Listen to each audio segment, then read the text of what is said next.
अस्सलाम वालेकुम। तो चलो जी वापस आ गए हैं हम अपने दूसरे पार्ट की तरफ। अच्छा जी, ये मैंने आपको बताया था कि मैंने क्योंकि उस दिन बनाए थे मटरों वाले चावल और साथ मैंने बनाया था जो मटन का था सालन बनाया था। तो चलें जी, ये मैंने बस मटन लिया, उसको अच्छी तरह वॉश किया और उसको मैंने निकाल लिया, पैन में निकाल लिया। अच्छा, अब मैंने जो क्या किया है कि एक तरफ मैंने ये पैन में ऑयल डाल के और उसके अंदर थोड़ा सा मतलब इसमें मैंने ये गोश्त डाल दिया और उसको मैंने अच्छी तरह वो कर लेंगे, क्या कहेंगे उसको, कि फ्राई तो नहीं कहेंगे, कि लाइक उसको ऑयल में हल्का सा वो मैं कर लूँगी, सॉटे टाइप कर लूँगी। और उसके बाद जो है मैंने इसके अंदर ही अदरक लहसुन का पेस्ट डाल देना ताकि उसकी जो स्मेल है वो ख़त्म हो जाए। हमने इसको इतनी देर तक ही ऐसे करना है कि जब तक इसका कलर चेंज ना हो जाए। उससे क्या होता है कि स्मेल जो है वो ख़त्म हो जाती है।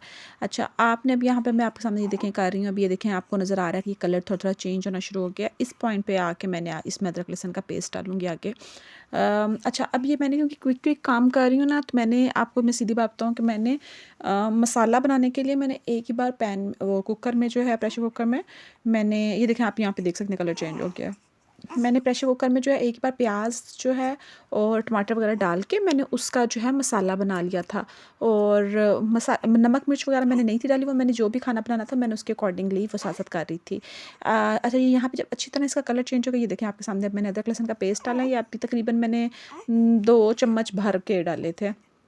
ये बाद में थोड़ा सा मैंने और भी डाला था, तो ये आपको बस वीडियो में नहीं है, लेकिन बहरहाल 2 बड़े बड़े चम्मच जो है भर के मैंने डाले थे।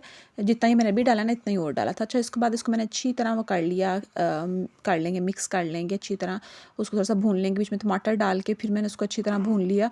जितनी देर में ये सारा कुछ हो रहा है उतनी देर में मेरा प्रेशर दूसरी तरफ जो था वो प्याज को जो था वो लग गया था। उससे फिर ये है कि मसाला बड़ी जल्दी क्विकली रेडी हो जाता है। अच्छा, अभी ये सिंपल इसमें मैंने रखा है, मैंने बहुत ज़्यादा मसाले ऐड नहीं किए। रीज़न ये थी क्योंकि उसको फ्रीज़ करना था और मैंने बाद में मतलब पोस्ट डिलीवरी मैंने उस चीज़ों का इस्तेमाल करना था। मुझे इसलिए था कि मसाले जो हैं वो मुनासिब ही रखे जाएँ। इसको मैंने ढाँप के रख दिया, इसमें मैंने कोई पानी ऐड नहीं किया, इसने खुद ही गोश्त ने पानी निकाला है और टमाटरों ने, तो ये पानी खुद ही निकल आएगा। अच्छा, ये उसके अंदर गलना शुरू हो जाएगा खुद ही। अच्छा, ये देखें यहाँ पे ये गलना शुरू हो गया। इसके अंदर मैंने सब्ज़ मिर्चें निकाली हैं, ये मैंने हल्की आँच पे किया था जिसमें इतना पानी निकला। उसके बाद ये मैंने सब्ज़ मिर्चें बीच में काट के डाल दी हैं। अच्छा, अब ये देखें मैंने जो प्याज जो मेरा हो गया था ना, गल गया था, उसको मैंने इस पॉइंट पे इसमें ऐड कर दिया है। अच्छा जी, अब ये प्याज ऐड करके इसको अच्छी तरह भून लेंगे।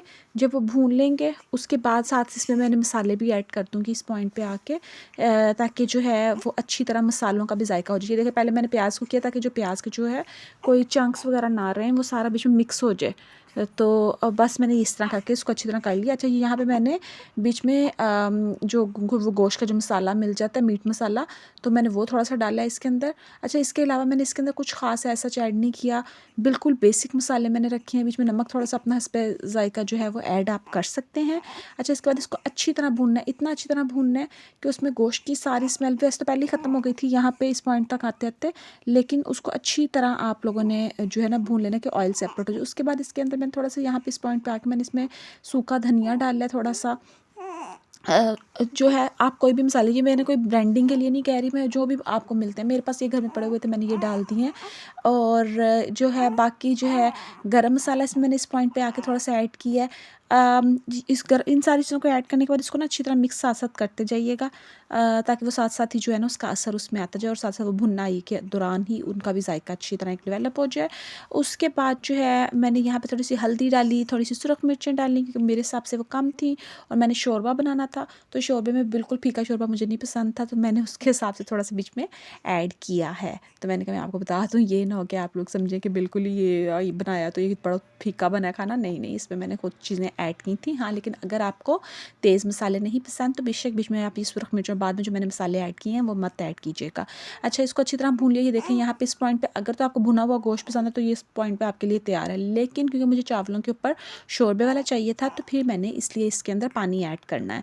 पानी ऐड कितना करना है ये आपकी अपनी चॉइस होती है कि आपने अपने हिसाब से करना है ऐड। मैंने यहाँ पे अपने लिए जो है ये देखें, ये जो प्यालियाँ भी मैंने मेरे ख्याल से 2 प्यालियाँ पानी डालनी थी, तो आप अपने हिसाब से देख लीजिएगा आपको कितना पानी चाहिए। तो ये मैंने इसको किया। इसके बाद इसको अच्छी तरह उबलने देंगे। 3-4 उबाले आ जाएंगे, वो थिक हो जाता है थोड़ा सा शोरबा ज़रा, तो वो फिर खाना रेडी हो जाता है। उसके बाद उसके ऊपर, अब मेरे पास इतना ज़्यादा नहीं था पड़ा हुआ, लेकिन आपके पास अगर धनिया पड़ा हो तो धनिया इस पॉइंट पे आके काट के डाल दें। उसके बाद उसको अच्छी तरह उबलने दें और जी आपका ये शोरबा तैयार है। इसको आप रोटी के साथ खा सकते हैं, नान के साथ खा सकते हैं, या अगर आप ट्राई करना चाहें चावलों के साथ वो कर सकते हैं। ये मैंने शोरबा निकाल के रख लिया था, इसको मैंने फ्रीज़ करना है। और बाकी जो है दूसरी तरफ मैंने जो है बाकी जो है मैं वैसे रख दूँगी, और ये जो बाकी रिमेनिंग रह गया था शोरबा फ्रीज़ करने के अलावा, उसको मैंने साइड पे रख दिया। Bye bye.